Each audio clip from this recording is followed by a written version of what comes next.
बाबा के दरबार में आओ तो घंटी बजाते हैं। ध्येयं सदा परिभवग्नमभीष्टदोहम् तीर्थास्पदं शिवविरञ्चिनुतं शरण्यं वृत्त्यार्तिहं प्रणतपालभवाब्धिपूतं वन्दे महापुरुष ते चरणारविन्दम् अखण्डानन्दबोधाय शिष्यसन्तापहारिणे सच्चिदानन्दरूपाय रामाय गुरुवे नमः। बोलिए प्रेम से श्री सद्गुरु महाराज की, श्री सद्गुरु महाराज की, श्री सद्गुरु महाराज की। हमारे पूज्य मंचासीन लाल बाबा के चरणों में नमन। उपस्थित सत्संग प्रेमी महानुभावों, पूजनीय माताओं, भक्तिमती बहनों, एक शहर में एक प्रसिद्ध व्यापारी बिजनेसमैन एक पार्टी का आयोजन किया। पार्टी समझते हैं, जिसको हम लोग भोज भंडारा करते हैं, और शहर के सभी गणमान्य लोगों को आमंत्रित किया।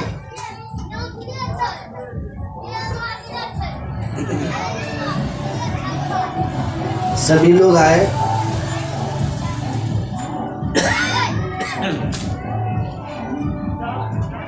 एक व्यक्ति अपने जेब से, ध्यान से सुनिएगा, एक व्यक्ति अपने जेब से लगभग 3000 वर्ष पुराना एक सोने का सिक्का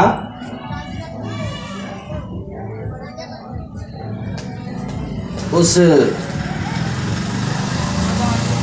पार्टी में लेकर के आया था।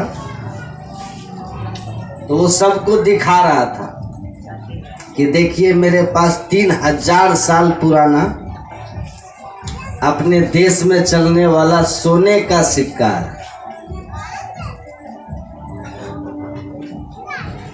देखें देखें देखें देखें देखें, एक हाथ से दूसरा, दूसरे से तीसरा, तीसरे से चौथा। सैकड़ों लोग थे पार्टी में। सिक्का मिसप्लेस हो गया। समझ गए ना क्या हो गया? गायब हो गया। अब ये परेशान हो गया, कहा कि मेरा सिक्का कहाँ है, मेरा सिक्का कहाँ है। हंगामा हो गया। जो पार्टी दे रहे थे उन्होंने कहा कि घबराइए मत, अब कोई हॉल से बाहर नहीं जाएगा, आपका सिक्का मिल जाएगा। ध्यान से सुनिए। पार्टी समाप्त हुई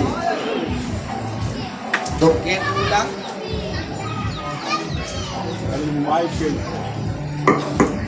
आयोजक जो थे उन्होंने कहा कि अगर कोई सिक्का लिए हो तो दे दीजिए, और अगर नहीं दीजिएगा तो एक आदमी की गलती के कारण सबको हमको चेक करना पड़ेगा, जांचनी पड़ेगी। जेब टटोलना पड़ेगा, बेइज्जती होगी।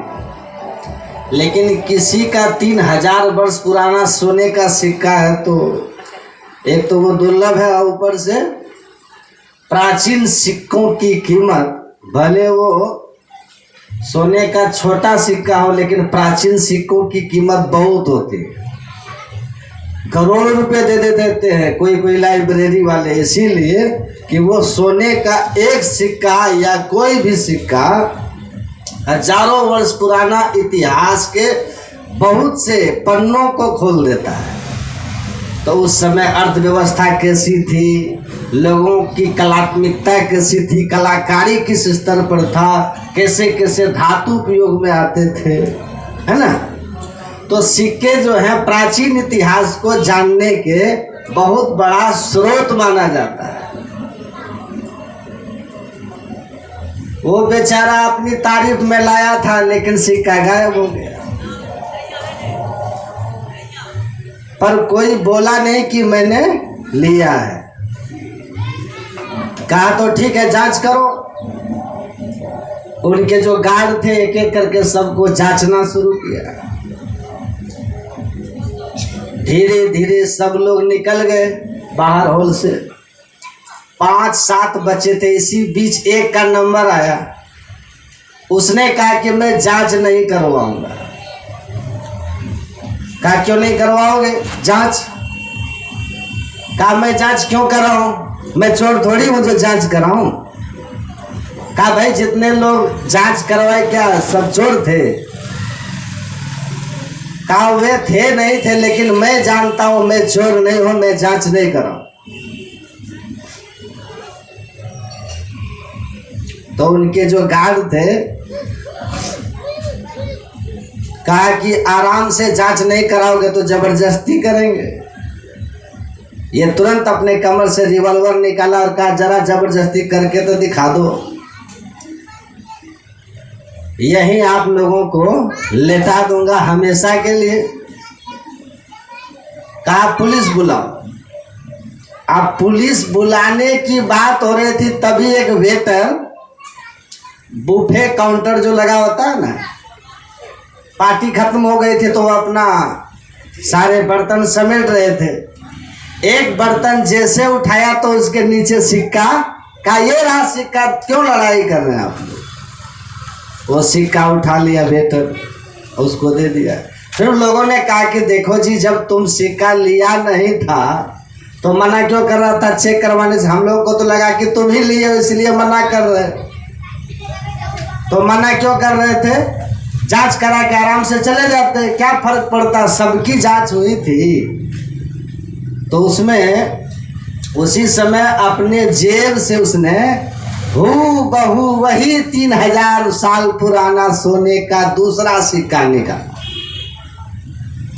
और दिखा करके कहा कि सिक्का मैं भी लाया था लोगों को दिखाने के लिए, अपनी वाहवाही के लिए, लेकिन ये सिक्का पहले वो दिखा दिया तो मैं सोचा जब पहला दिखा ही दिया तो अब मैं दिखाऊंगा तो क्या वाहवाही है, सिमिलर टू हो जाएगा, मोर देन तो नहीं होगा, उसके जैसा है उससे विशेष तो नहीं है, तो क्या लाभ। लेकिन ये सिक्का मिलने के पहले जांच में अगर मेरे जेब में सिक्का मिलता और मिलता ही तो आप में से कौन विश्वास कर लेते कि ये चुराया हुआ सिक्का नहीं है, ये मेरा अपना सिक्का है? कौन विश्वास करते? आप लोग विश्वास नहीं करते। यद्यपि इस ईस्वी में उस साल उस समय के सरकार ये राजा हजारों सिक्के निकाले होंगे, एक सिक्का तो छपा नहीं होगा, हजारों छपे होंगे। फिर भी आप हम पर भरोसा नहीं करते, हमें चोर मानते, इसीलिए मैं नहीं जांच करा रहा था कि जांच करा करके चोर हो जाऊंगा बिना चोरी किए। खैर सिक्का मिल गया, बात खत्म हो गई। कहने का भाव ये है स्वामी राम तीर्थ कहते हैं कि अगर कभी किसी ने किसी वस्तु को प्राप्त किया है, ध्यान से सुनिए, इसका मतलब है अगर वो वस्तु आज भी है तो दूसरा भी प्राप्त कर सकता है। इसका भाव यही है। स्वामी विवेकानंद कहते हैं the prophets were not the unique man, they are abnormal person. ये जो बड़े बड़े संत महापुरुष हुए हैं ये यूनिक नहीं थे, ये भी जन्म लेते समय रोते हुए बच्चे थे, सामान्य थे, बट बिकॉम यूनिक, लेकिन वे महान हो गए। तो ये महानता उनकी कैसे आई, वो महान कैसे हुए, कोई सामान्य और महान व्यक्ति के बीच अंतर क्या है? तो कहते हैं उसका दो कारण होता है। पहला, द डायरेक्शन ऑफ लाइफ, और दूसरा टाइम मैनेजमेंट। ध्यान से सुनिए, जीवन की दिशा और समय की सदुपयोगिता। अब है ना, जिनको जीवन की सही दिशा मिल गई और जीवन की सही दिशा मिलने पर अपने जीवन में जो समय है उसका सदुपयोग किया, दिशाएं तो मिल जाती है लोगों को, लेकिन हम उस दिशा पर कितना बढ़ पाते हैं, कितना समय उस राइट डायरेक्शन में चलने में देते हैं, ये भी तो एक प्रश्न है। तो कहा कि जो महान पुरुष हुए हैं उनको अपने जीवन की दिशा मिल गई, और जब जीवन की दिशा मिल गई तो पूरे प्राण ऊर्जा का उन्होंने उपयोग उस दिशा में आगे बढ़ने में किया, उस लक्ष्य को पाने में किया, और इसलिए वो उसी जन्म में महान हो गए।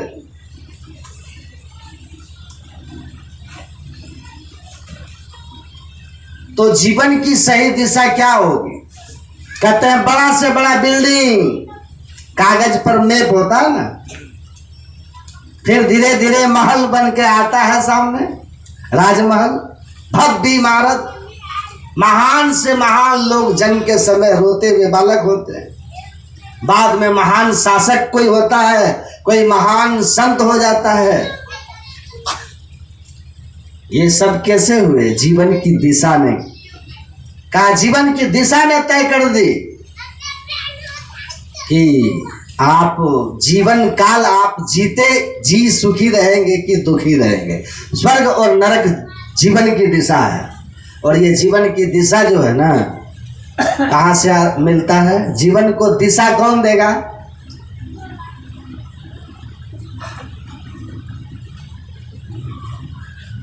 रत्नाकर को वाल्मीकि बनाने वाले कौन है?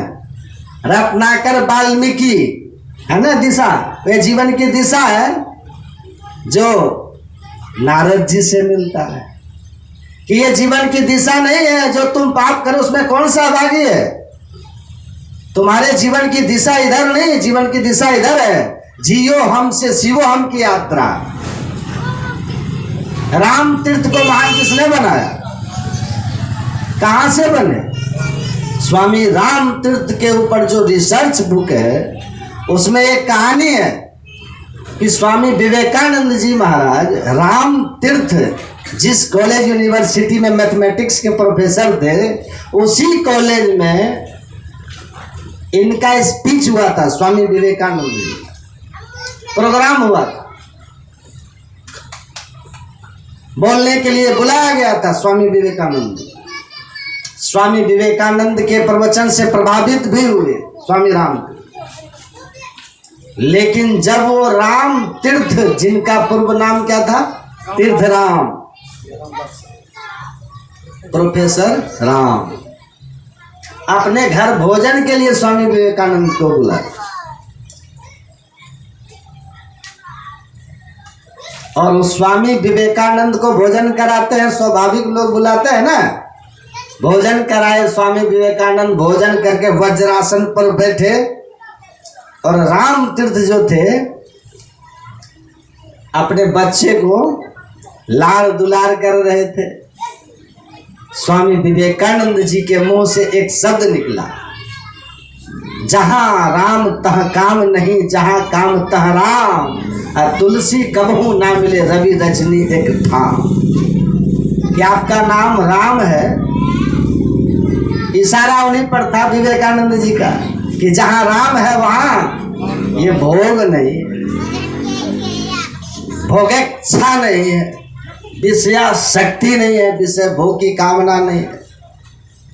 और जहां विषय भोग है वहां फिर राम नहीं है। तो आप राम हैं लेकिन भोग नहीं।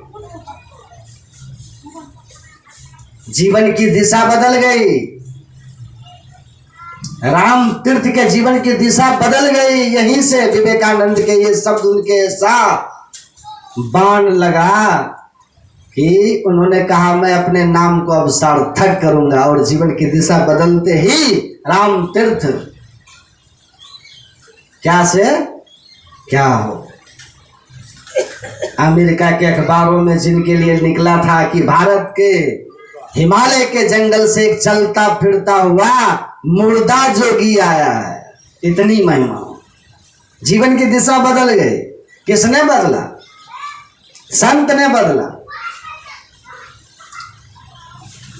इसीलिए संत की क्या महिमा है। गुरु महाराज क्या कहते हैं कि मुझसे लोगों ने पूछा कि आप इस उम्र में क्यों संन्यास ले लिए। गुरु महाराज से पूछा तो गुरु महाराज जी ने कहा मैं प्यारी चरण मुखर्जी की पुस्तक में पढ़ा था, फर्स्ट बुक ऑफ रीडिंग में, ऑल मैन मस्ट डाई, सभी लोग अवश्य मरेंगे। ये मेरे मन पर अंकुश का काम किया और मैं चिंतनशील हो गया कि जीवन क्या है। अंत में रामचरितमानस में मिला, देह धरे कर यही फल भाई, अब भजिए राम सब काम भी है। तो ऑल मैन मस्ट डाई किसकी युक्ति है? दार्शनिक की युक्ति है। अब भजिए राम सब काम भी है संत तुलसीदास की युक्ति है। संत की वाणी लगी चिट्ठी, आधी मुलाकात चिट्ठी, जीवन की दिशा बदल गई गुरु महाराज जी का। और गुरु महाराज रामानुग्रह लाल दास विश्व प्रसिद्ध संत सदगुरु महर्षि में ही बन गए। ये जो डायरेक्शन बदलता है ना, रज्जब तूने गज्जब किया, सिर पर बांधा मोर आया तारी भजन को चला, नरक की ओर दिशा बदल गई, नरक की ओर दिशा बदल गई, डायरेक्शन चेंज हो गया। वाल्मीकि की दिशा पकड़ ली, संत की दिशा पकड़ ली। जेही मार्ग श्रुति साधु लखावे, तेही मत चलत सभी सुख पावे, पाइए सुख हरि कृपा संसार आशा तजी रहे, असपन नहीं दुख दोष दर्शन, बात कोटि को कहे। जीवन की दिशा देखिए बदलती है।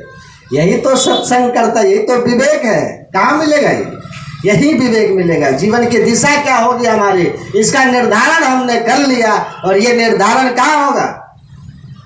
सत्संग में होगा, ये तय होगा। विवेक सत्संग में मिलेगा। सदगुरु के हाथ ज्ञान बुद्धि लाइए, सत्संग में रिद्धि सिद्धि, बिनु सत्संग विवेक ना होए। मति की रति गति भूति भले, जब जही जतन जहां जही पाई, सो जानब सत्संग प्रभाव लोक हो वेदना आनु पाओ। बस जीवन की दिशा बदलनी है, लक्ष्य मिल जाएगा। थोड़ा आगे या पीछे, थोड़ा आगे या पीछे चलना है, रहना नहीं चलना। विश्वा 20 सहजो तनिक सुहाग पर, कहाँ गुथावे शीश। सहजो भाई कहाँ से कहाँ चली जाती, देखिए आप।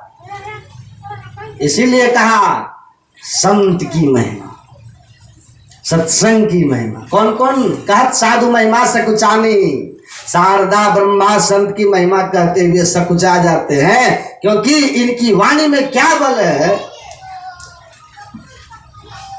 देख लीजिए आप, दैत्य वंश में देवोपम प्रहलाद प्रकट हो आया। ये महिमा है संतों की वाणी की। बस विवेक होगा तो जीवन की दिशा ठीक हो जाएगी। और संत तो यही करते हैं, दिशा दिखा देते हैं और उसके संत के बताए हुए मार्ग पर चले। सबे सुख पावे, सुख मिलेगी, शांति मिलेगी, मुक्ति मिलेगी, महान हो जाइएगा। और क्या क्या मिलेगा? जैसे विवेक हुआ, सद्बुद्धि हुई। पूज्यपाद महर्षि संत सेवी परमहंस जी महाराज कहते थे, सत्संग सुनकर के जिनकी मति ठीक हो गई, बुद्धि ठीक हो गई, विवेकवती हो गई। तो विवेकवती बुद्धि किसको कहते हैं? जो धर्म धर्म के बीच भेद कर सके, सत असत के बीच भेद कर सके, पाप पुण्य के बीच भेद कर सके, जीवन के लक्ष्य को जो समझ सके। तो जब विवेकवती बुद्धि हो जाएगी तो स्वाभाविक रूप से उस कर्म जो है, अशुभ कर्म सही हो जाएंगे। जब कर्म आपका सही हो गया तो कर्म प्रधान विश्व रचि राखा, जो जस करे सो तस फल चाखा। तो कर्म की दिशा अगर सही होगी, डायरेक्शन ऑफ लाइफ ठीक हो गया, तो कीर्ति होनी है।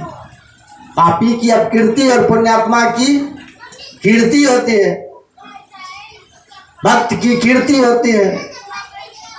गुरु महाराज से भी पूछा कि क्या होता है सत्संग से, तो गुरु महाराज ने कहा जितना कुछ चाहते हो ना, लोक परलोक सुखी हो जाना, जस कीर्ति सब होता है। और गोस्वामी जी की वाणी को उन्होंने ये किया।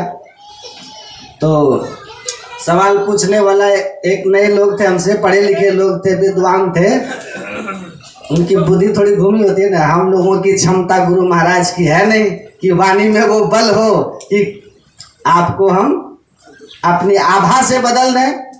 तो हम लोग बुद्धि लगाते हैं कि सत्संग क्या होता है। सत्संग, हम बोले सत्संग से क्या होता है, इससे फायदा। रविदास नाम के हुए थे, जानते हैं उनको? एक व्यक्ति रविदास नाम के थे, जानते हैं आप उनको? जूता बनाते थे, चमार जाति में थे। तो वो हंसने लगे, बोले रविदास, संत रविदास की बात कर रहे क्या? बोले हाँ। तो उनको कौन नहीं जानता है? हमने कहा एक जुलाहा थे कबीर साहब, उनको जानते हैं? पले थे जुलाहा, घर में मुसलमान जुलाहा के यहाँ कताना बना करते थे। उनका नाम जानते हैं आप लोग? बड़े गरीब थे बेचारे। हाँ, संत कबीर। आप ऐसे क्यों बोल रहे हैं बाबा? मैंने कहा एक ब्राह्मण कुल में भी हुए थे, तुलसीदास जी। उनकी एक रचना है, बहुत मशहूर है, दुनिया का सबसे लोकप्रिय काव्य में इसकी गिनती होती है, तुलसीकृत रामचरितमानस की। सूरदास का नाम फिर लिए दुनिया। इन लोग को जानते हैं आप? इनको कहा कौन नहीं जानता है। जब हुए थे उस समय के 10-20 पढ़े लिखे विद्वान, PhD डिलीट, या उस समय के शहर के आप 2-4 धनवान का नाम बता दीजिए, जरा सा नाम बता दीजिए तो हमको। होगा ना उस समय कोई? उस समय धनवान तो लोग होंगे, तो बता दीजिए जरा। कहा मैंने सत्संग की यही महिमा कि जुलाहा को भी जानते हो, और जूता बनाने वाले को भी जानते हो, जन्मांध को भी जानते हो, और भिक्षा पर जीने वाले तुलसीदास ब्राह्मण को भी जानते हो।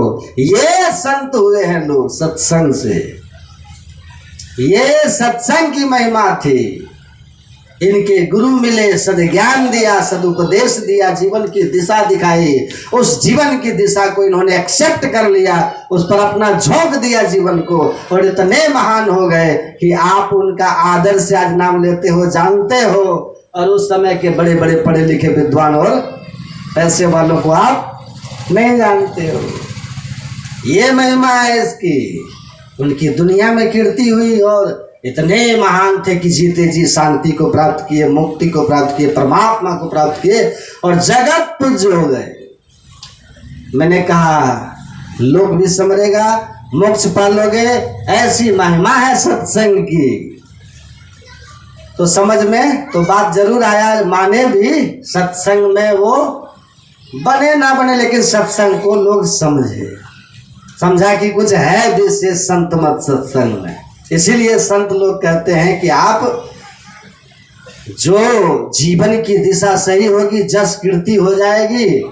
स्वाभाविक है मरने के बाद दुर्गति फिर नहीं होगी। महर्षि संत सेवी परमहंस जी महाराज कहते हैं दुर्गति नहीं होगी, क्योंकि कर्म अच्छा है ना, सत्संग किया है, ध्यान किया है, कर्म अच्छा है। मुक्ति भले नहीं होगी तो स्वर्ग होगा, किसी श्रीमान कुल में पुनर्जन्म होगा, या योगी कुल में जन्म होगा, और आगे चल करके फिर मुक्ति आ जाएगी। तो जीवन की दिशा कहाँ सुधरती है? सत्संग में। तो मज्जन फल देखिए तत्काला, अकाक है पिक बको मराला। ये महिमा है सत्संग की, सब कुछ मिलता है सत्संग से। गुरु महाराज ने कहा है कि मैं सब जगह गया और देखा, मुझे संत मत के अतिरिक्त शांति का स्थान कहीं नहीं दिखा। संत मत मतलब संतों का मत, विचार, ज्ञान, संतों के ज्ञान में जो अपने को रखा वही सुख, शांति और आनंद को प्राप्त किया। इसलिए गुरु नानक देव जी महाराज कहते हैं, सुनिए सरा गुना के गाह, सुनिए शेख पीर पतिशाह, सुनिए अंधे पावहि राह, सुनिए हाथ होय असगाह, नानक भगता सदा विकास, सुनिए दुख ताप का नाश। गुरु नानक देव जी कहते हैं सुनिए, सुनिए। किस तरह सुनिए? सुनिए समुझहि जन मुदित मन। एक लिखी हुई पुस्तक है, उसमें श्रवण पर उन्होंने व्याख्या किया है, और अर्नेस्ट बेकर। उन्होंने कहा यह ज्ञान मैंने भारत से उधार लिया। ईमानदार आदमी है बेचारा ईमानदार आदमी, अमेरिकी राइटर है, लेकिन कहा कि भारत से उधार ज्ञान है। उसमें वो लिखे हैं, ज्ञान के 4 सोपान में पहला श्रवण। आप भी जानते हैं श्रवण, मनन, निधिध्यासन और तब अनुभूति और मुक्ति। तो पहला क्या है? श्रवण, सुनना। सुनिए ध्यान से, सुनिए, संतों को सुनिए या अध्ययन की। तो वो कहते हैं सुनना। तो श्रवण क्या है? श्रवण की पूरी व्याख्या क्या है? हमने अभी, मैं अगर अभी फ्रेंच में बोलूं, इंग्लिश में, आप कोई समझे नहीं तो सुन तो लिए आप, लेकिन समझे, और नहीं समझे तो ये सुनना नहीं। श्रवण जो है, जो वेदांत का श्रवण है, वो इस केवल कान में आवाज घुसने का नाम नहीं है। श्रवण के बाद वेदांत में मनन है। इसीलिए गोस्वामी जी कहते हैं, सुनी समझहि जन मुदित मन। सुन रहे हैं और उसको ठीक ठीक समझ रहे हैं। जब सुनकर समझ रहे हैं, तब बाद में चिंतन होगा, मनन होगा। तो जो मैं सुना समझा, वह ग्रंथ की और तर्क की कसौटी पर ठीक है कि नहीं है? तब ना गुरु महाराज कहते हैं कि सत्संग कैसे करना चाहिए? तो सतजन सेवन करत नित्य सत्संगति करना, वचन अमीदे ध्यान श्रवण कर चित्त में धरना। श्रवण करी चित्त में धरना।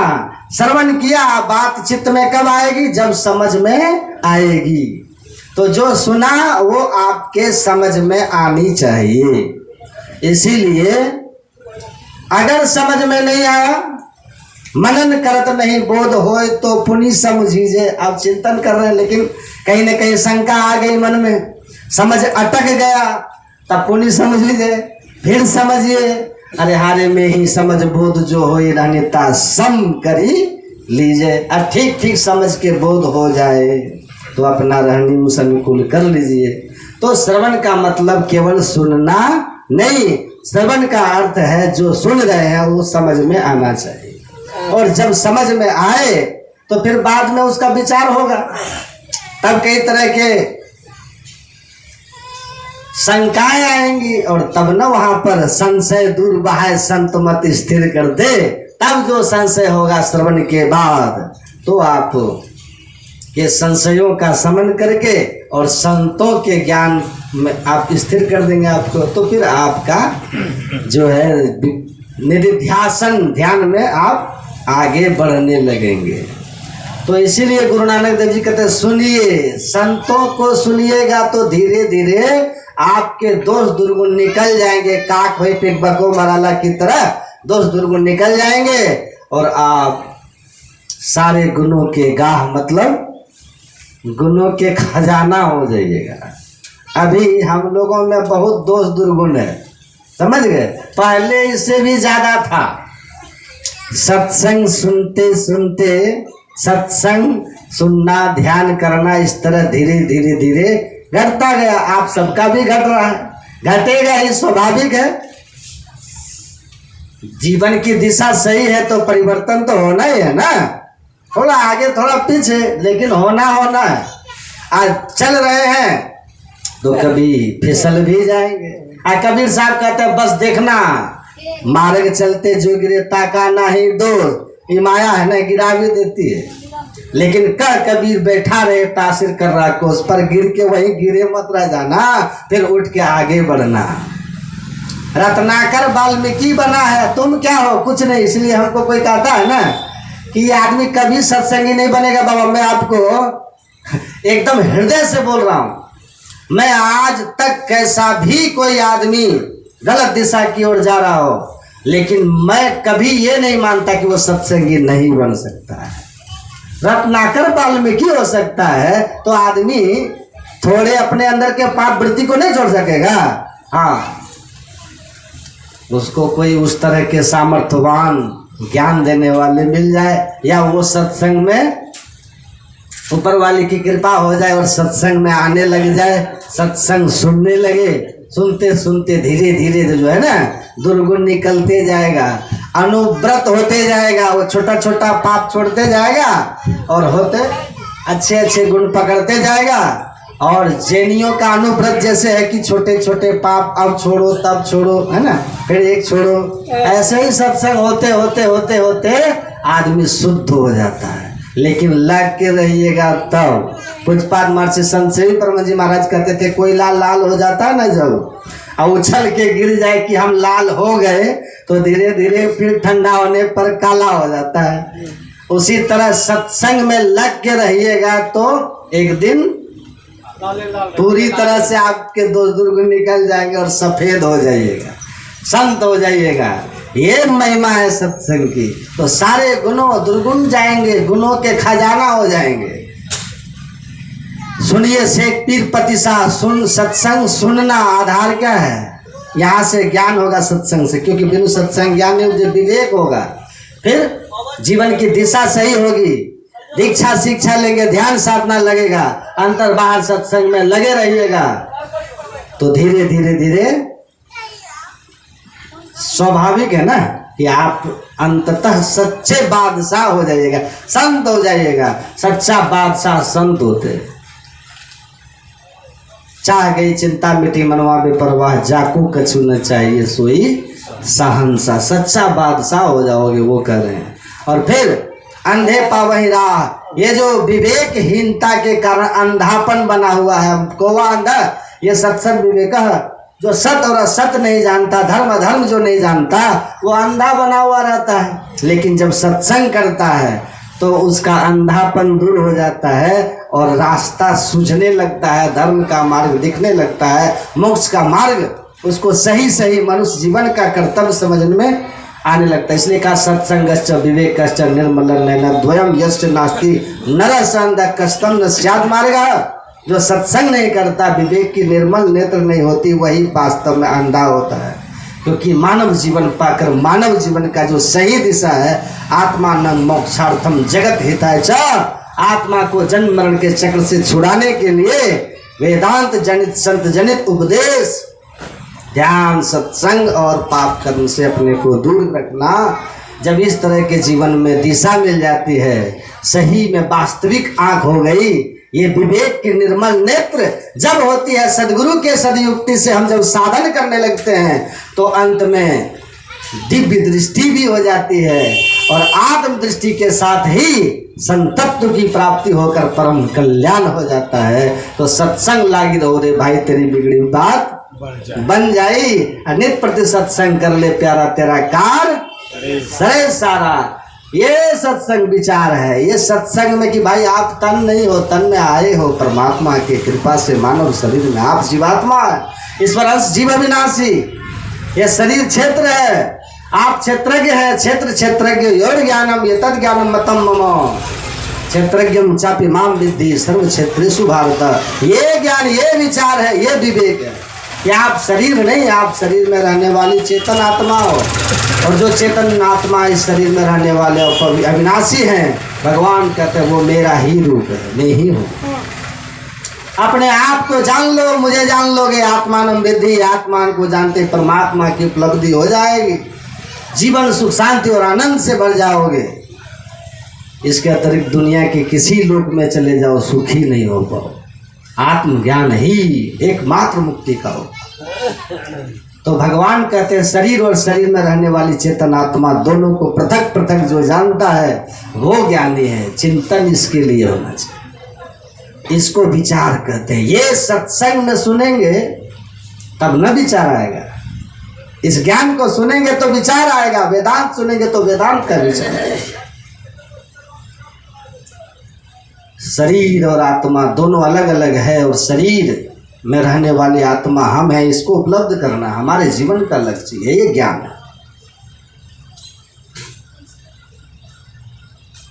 तो निर्णय हमको क्या करना है, क्या देखना है, क्या सुनना है, विचार हमको ये करना है, चिंतन हमारा ऐसा होना चाहिए।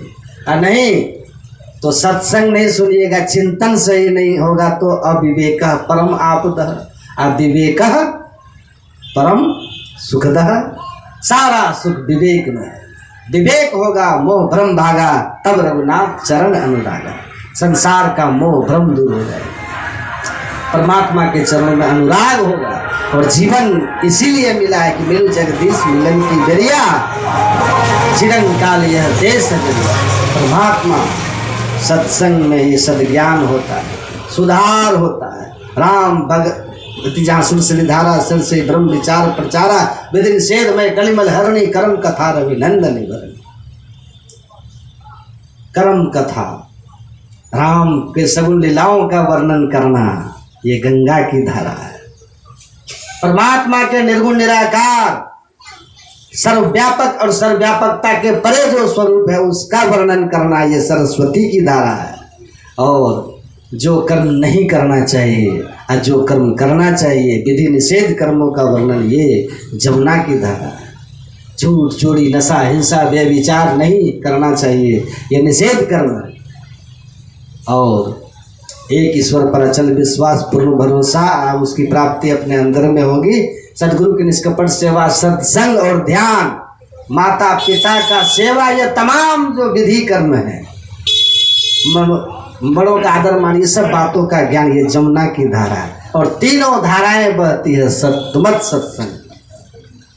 इस सत्संग में तीनों धारा बहती, ये चलता फिरता हुआ प्रयाग है। मुद मंगल में संत समाज जोग जग जंगम चलता फिरता हुआ तीर्थराज प्रयाग है। ये इस तीर्थराज प्रयाग में जो श्रद्धा और प्रेम से डुबकी लगाएंगे तो स्वामी जी कहते हैं लहे चार पलचर तनु, साधु समाज प्रयाग, धर्म अर्थ काम और मोक्ष चारों फल की प्राप्ति होगी।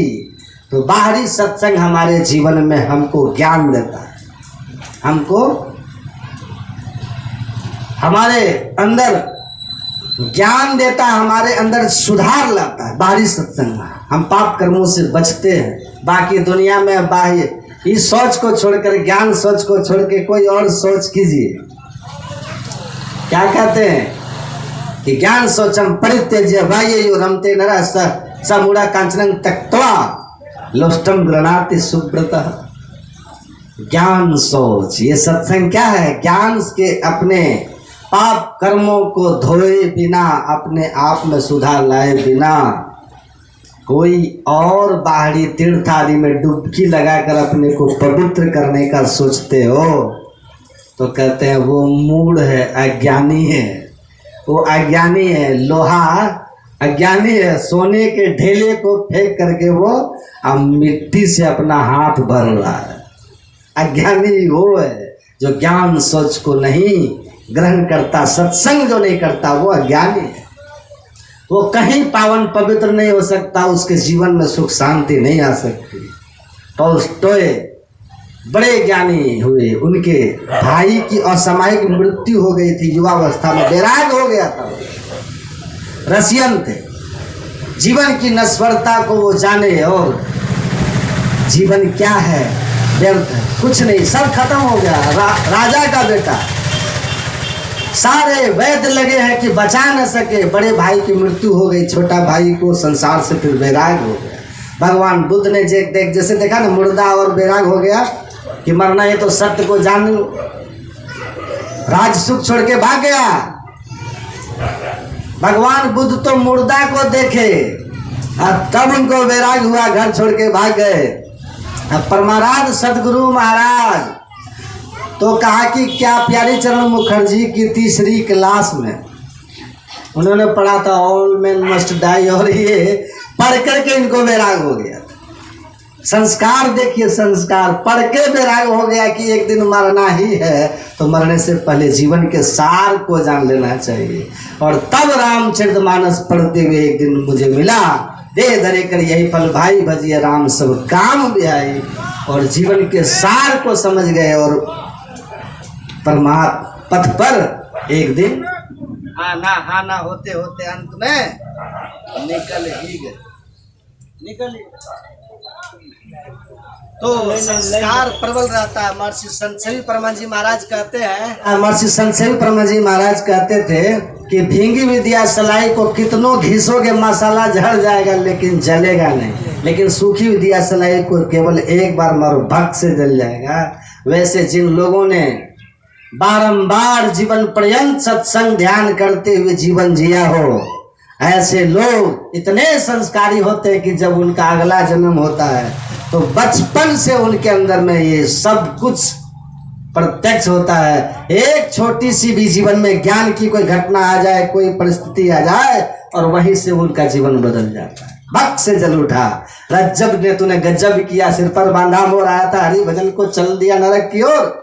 और सुना, और साधु शादी छोड़ के दादू दयाल के चरणों में रज्जब समर्पित होकर के भजन में लगे। एक छोटी सी दिया सलाई की बात है, संस्कार की बात है। चलना है रहना नहीं रहना, चलना विश्वा बीस सहजो, कहाँ तनिक सुहाग पर कहाँ गुथावे सहजो बाई वैरागिन हो गए। बाकी जीवन भर सुनते हैं सत्संग, नहीं होता है, पर सुनना व्यर्थ नहीं जाता, संस्कार जमा होता है। एक दिन रज्जब भी और सहजो बाई भी सब लोग ऐसे ही रहे होंगे जैसे हम आप हैं। अरे जब हम एक दिन सुअर जोड़ी में थे, 84 लाख से मनुष्य शरीर में है, तो सुअर भी तो होंगे। आज मनुष्य हैं तो धीरे धीरे संस्कार जमा होगा, एक दिन हम लोग भी महान हो जाएंगे। लेकिन याद रखिएगा, सत्संग की भट्टी में अपने को पकड़ के रखिएगा, इसको छोड़ दीजिएगा तब नहीं। नित्य प्रति सत्संग करते रहिए, कुछ मिले ना मिले, बाबा देवी साहब ने कहा, कुछ मिले ना मिले, दिखे ना दिखे, नियम से ध्यान पर बैठते रहना, संस्कार जरूर जमा होते जाएगा। और यही संस्कार एक दिन अनायास भक्त से अंदर में जल उठेगा और ज्योति जग जाएगा, ज्योति उग जाएगी। तो टोल्स्टॉय ने कहा, वैराग हुआ संसार की नश्वरता, कहते हैं ज्ञानी और अज्ञानी में क्या अंतर है। वो कहते हैं ज्ञानी और अज्ञानी में क्या अंतर है।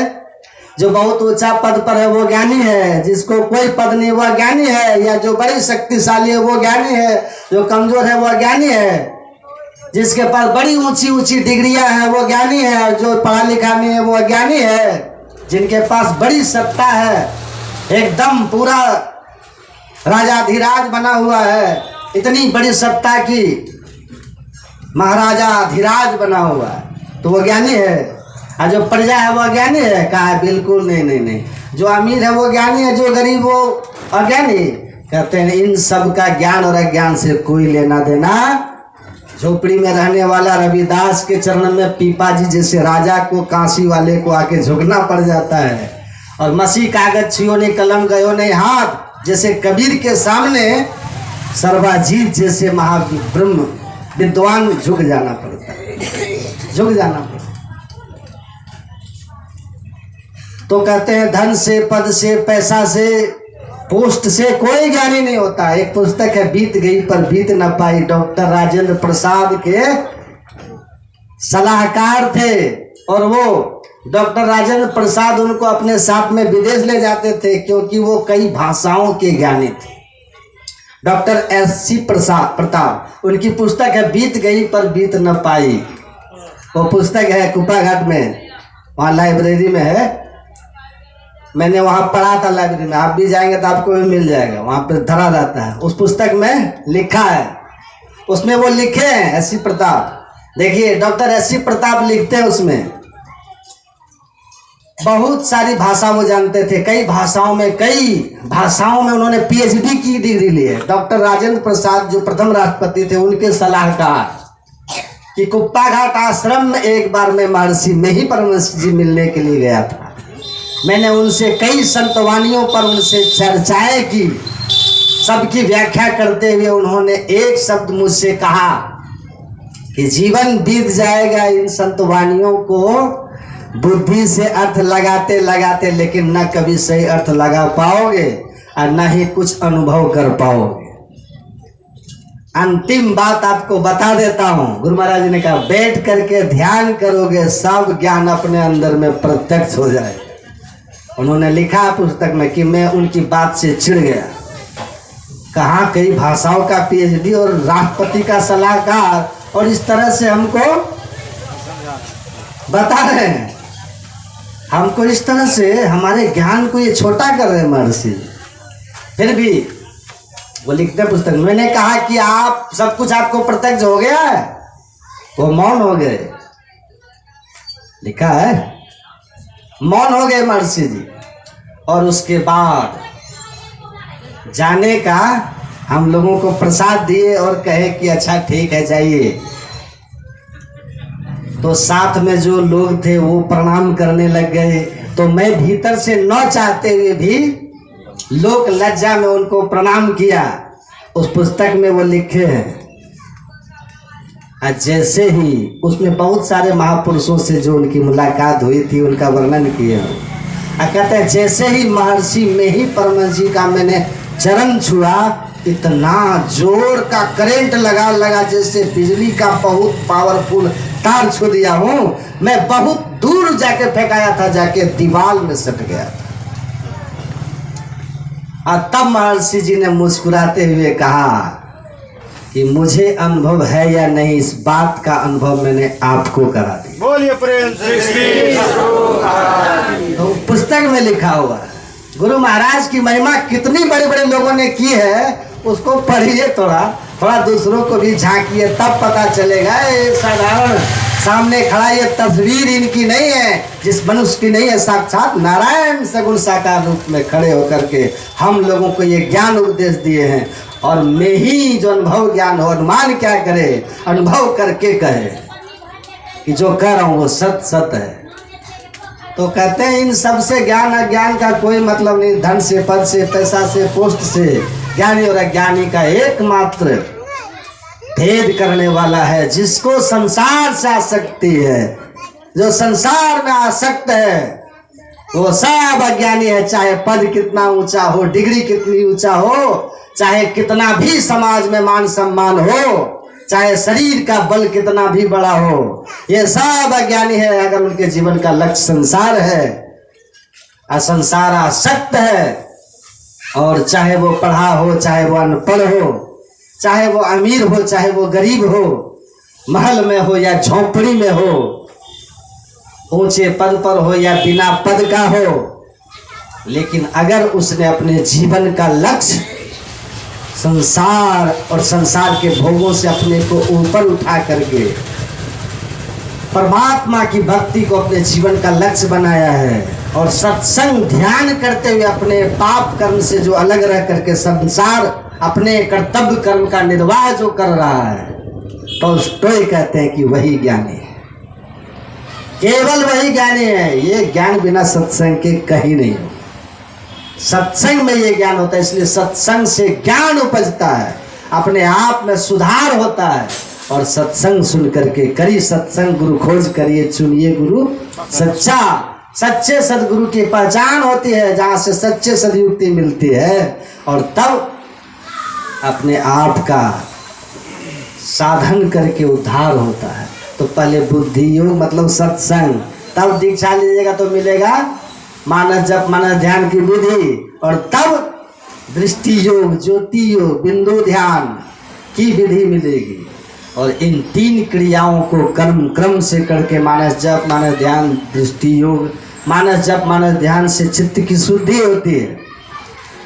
दृष्टि योग से अंधकार मंडल को पार किया जाता है, प्रकाश में जाते हैं, एक माया का पर्दा हटता है।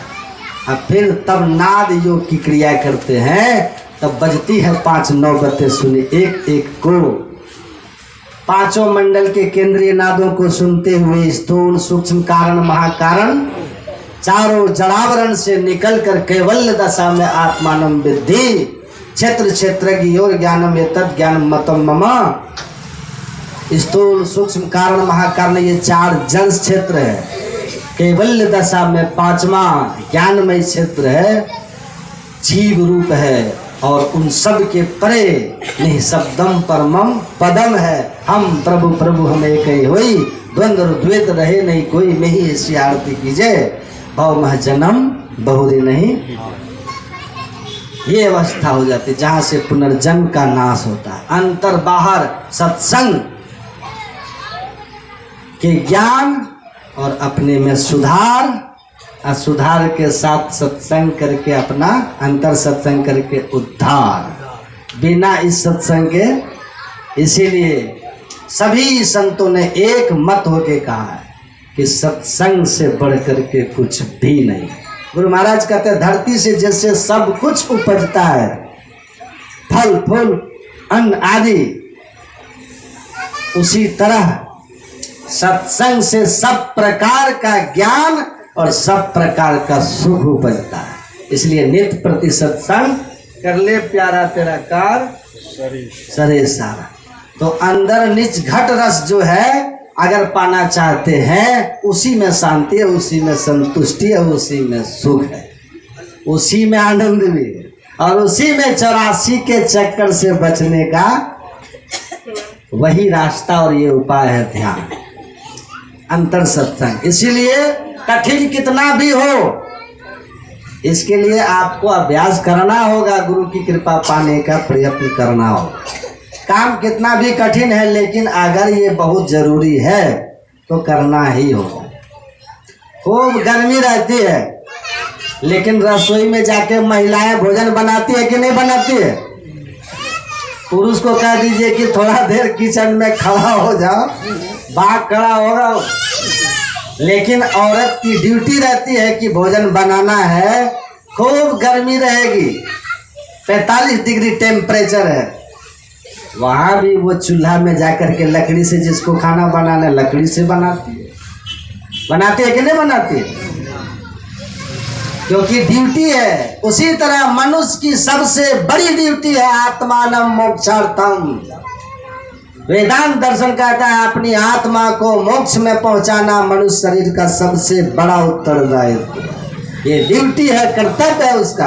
अगर इस कर्तव्य से चूक गया तो उसको 84 लाख जोनी में जाना पड़ेगा, क्योंकि अब की चूक माफ न होगी, दुल्हन अचल मुकाम। तू काहे को जग में आया रे, जो नाम से प्रीत न लाया रे। तुम्हारे जन्म संसार में मनुष्य जन्म लेने का क्या अर्थ है अगर तुम अपने कर्तव्य का निर्वाह नहीं कर सका? गरुड़ जी को भगवान विष्णु ने कहा था कि मनुष्य शरीर तो बड़ा दुर्लभ है, गरुड़ जी बड़ा श्रेष्ठ है, देव दुर्लभ है, लेकिन अनित्यानि शरीरानि विभो ने वह शाश्वत, सदा रहने वाला नहीं। आप बड़े किस्मत से ईश्वर ने दिया है ना, बड़े कृपा करके दिया। अनित्यानि शरीरानि विभो ने वह शाश्वत, कितना भी वैभव कोई जमा करने में जीवन खपा दिया हो, लेकिन उसमें से एक फूटी कौड़ी लेके नहीं जा पाए। नित्यम सनितम मृत्यु, जन्म के साथ ही आयु घटती जा रही है, उम्र बढ़ती जा रही है मृत्यु की ओर। हर सांस के साथ हम एक कदम बढ़ा रहे हैं मृत्यु की ओर। अब पता नहीं कौन सी सांस आखिरी हो जाए और मृत्यु हमारा स्वागत कर ले और ये दुर्लभ शरीर हाथ से निकल जाए। इसीलिए इस शरीर की प्राप्ति का मुख्य लक्ष्य कर्तव्य धर्म संग्रह। कर्तव्य है इस मानव तन में धर्म संग्रह करो, धर्म का संग्रह करो। धर्म क्या है? कौन सा धर्म का? कौन धर्म? जिस कर्म को करने से लोक और परलोक दोनों में आपकी महिमा बढ़ जाती है, दोनों का उत्थान हो जाता है। संसार में भी आप यशस्वी बन के रहते हैं, कीर्तिवान बन के रहते हैं, और परमार्थ भी आपका सज जाता है, परलोक भी आपका उज्जवल हो। जो कर्म लोक और परलोक दोनों को उत्तम बना दे वही कर्म धर्म है, और उसी कर्म को करना धर्म का संग्रह करना है। तो लोक परलोक दोनों को उत्तम बना देने वाला सत्संग और ध्यान से बढ़कर के और कौन कर्म है? ईश्वर भक्ति से बढ़कर और कौन कर्म है? इसीलिए ईश्वर भक्ति कीजिए, सुकृत कर ले, नाम सुमर ले, को जाने कल की, जगत में खबर नहीं पल की। गुरु महाराज ने शरीर त्यागते समय कबीर साहब के इसी पद को गाया था, इसी पद को गा के शरीर त्यागे थे, यानी अंतिम उपदेश गुरु महाराज। क्या मनुष्य संसार में जब तक रहो सत्कर्म करो और ईश्वर का स्मरण करो, पता नहीं है कल क्या होगा, कल जीवन में आए कि नहीं आए कौन जानता है। बहारे बाग दुनिया 4 दिन, देख लो इसका तमाशा 4 दिन, 4 दिन का तमाशा है, देख लो, कौन जानता है कल आए ना आए। फिर कहा तुम हम कहाँ है दोस्तों, देख लो इसका तमाशा 4 दिन। फिर तुम कहाँ हम कहाँ, ये 4 दिन का तमाशा है। इसलिए है मुसाफिर कूच का सामान कर, है मुसाफिर संसार में आए हो, जाना है तो जाने की व्यवस्था कर लो, संग्रह कर लो धर्म, क्योंकि यही एक काम आने वाला है। वरना धनानि भूमो पशुहि गोष्ठे नारी द्वारी जन शमशाने देहश्चितायाम परलोक मार्गे कर्मानुगो गच्छति जीवे। बहुत धन दौलत जमा किया, धरती पर पड़ा रह गया, है ना। बहुत गाय भैंस पाल रखे हैं, गौशाला में बंधे रह गए। बड़ी पत्नी का प्रेम रहा और उस प्रेम के चक्कर माता पिता कितने को ठुकराए। अब नहीं आएगा बीच में कोई, वहीं छोड़ दिया आपको द्वार पर पत्नी। रिश्ते नाते के लोगों के साथ बैठ के गप मार करने से समय नहीं मिला कि बैठ के सत्संग ध्यान कर सकें, गप मारते हैं। लेकिन जब मर गए तो ये शमशान घाट तक ये रिश्तेदार आपको ले गए। राम नाम सत्य है और सबका यही गत है। और जला के उधर से जिलेबी पूरी बरारी घाट में जम के खा के चल देंगे, ठेंगा देखो हो गया। अब देह चिता पर जल के खत्म हो गई, लेकिन आप खत्म नहीं हो गए। ईसा मसीह ने कहा मौत जीवन का अंत नहीं है, एक नए जीवन की शुरुआत है। और वो नया जीवन निर्भर करता है इस बात पर कि मनुष्य शरीर में आकर के आपने कौन सा काम किया था। अगर पाप किया है तो नरक की ओर जाओगे, पुण्य किए हो स्वर्ग की ओर जाओगे। अगर आप 84 लाख में जाओगे और अगर आपने ईश्वर भक्ति की है तो मोक्ष की ओर जाओगे। तो किधर जाओगे ये तय होता है मनुष्य शरीर में रह करके आपने किया क्या है। इसलिए मत समझिए कि चिता की लपटों के साथ सब कुछ खत्म हो जाता है। चिता की लपटों के साथ केवल शरीर खत्म होता है, आत्मा तब भी रहती है और वो अपने कर्मों का फल भोगती है। इसलिए मेरी न मानो जमराज तो मनाएगा, तेरा किया डंडा मार के भुगताएगा। कहे गीतानंद फिरेगा तू रोता, लाख 84 में लगाएगा गोता। फिर जन्मना और मरना पड़ेगा रे मन मुसाफिर, निकलना पड़ेगा। तो निकलना होगा ना, तो ये अवसर है, इस अवसर का लाभ थोड़ा उठाइए, सुकृत कर ले, नाम सुमर ले, सत्कर्म और ईश्वर भक्ति। ये 2 काम अगर आपके द्वारा नहीं हुआ, किसी का भला करना, दान देना, है ना, जरूरतमंद की मदद करना, बड़े बूढ़ों की सेवा करना, ये सब सत्कर्म है। कहते हैं ये सब सत्कर्म करो और ईश्वर का सुमिरन करो। कमाना खाना है, आप खूब कमाइए, खूब धन जमा कीजिए, है ना। पर आत्म कल्याण के लिए अगर आप 2 घंटा भी सुबह शाम नहीं निकाल सके 24 घंटा में, तो छूटने वाले धन के पीछे दीवाने एक दिन जम की मार खानी पड़ेगी।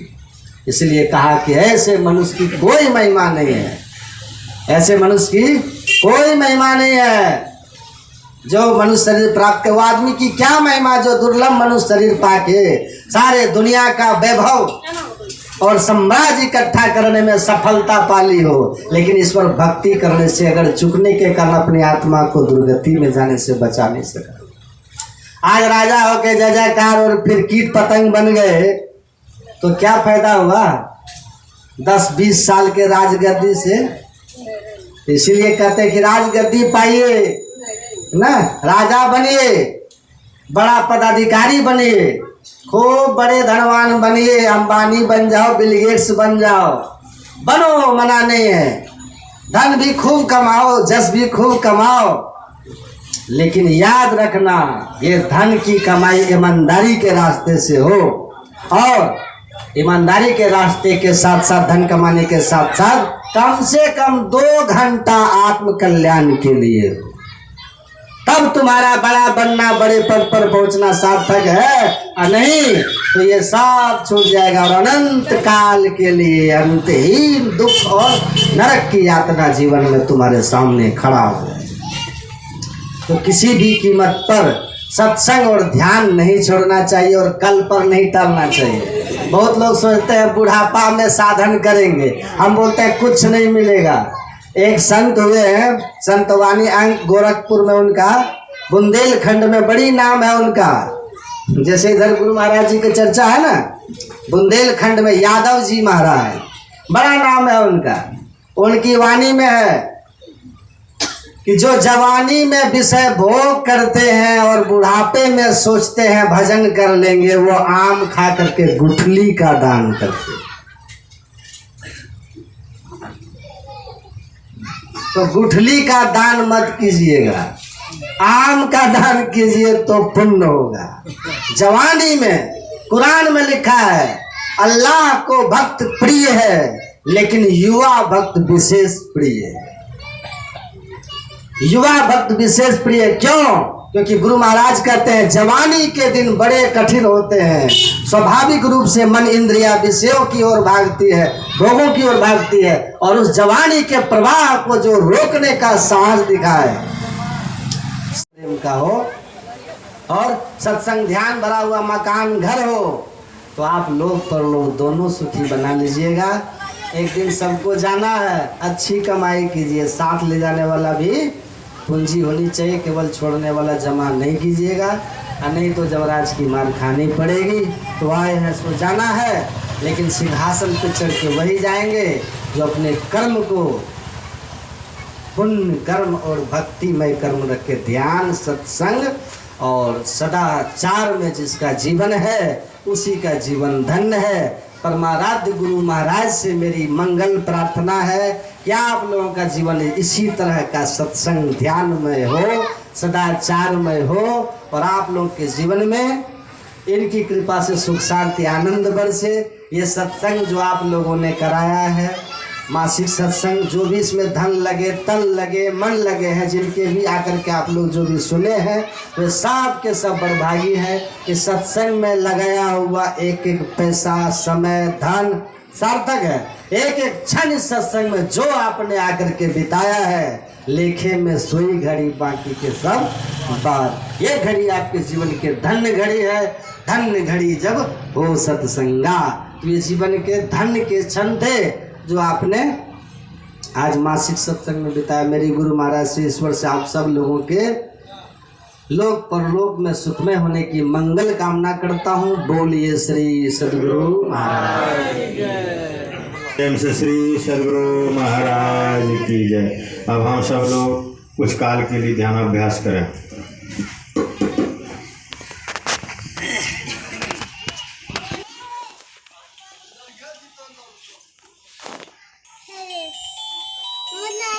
बोलिए प्रेम से श्री सद्गुरु महाराज की जय। श्री सद्गुरु महाराज की जय। श्री सद्गुरु महाराज की जय।